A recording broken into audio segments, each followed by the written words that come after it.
You ask Tiger to solve. This deals with linear equations with one unknown. The final result is b equals -5. Let's solve it step by step. Simplify the expression. Expand the parentheses.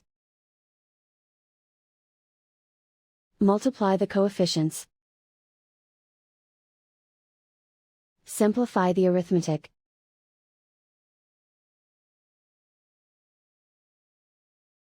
Expand the parentheses.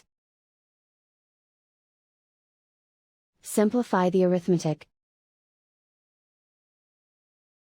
Multiply the coefficients. Group all b terms on the left side of the equation. Subtract 8b from both sides. Group like terms.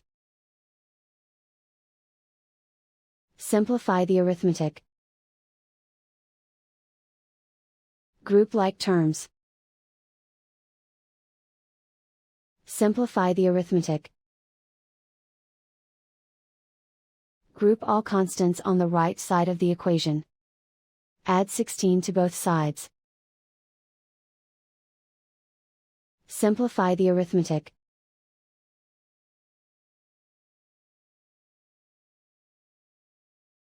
Isolate the b. Divide both sides by 4. Simplify the fraction. Find the greatest common factor of the numerator and denominator. Factor out and cancel the greatest common factor. And so the final result is b equals -5.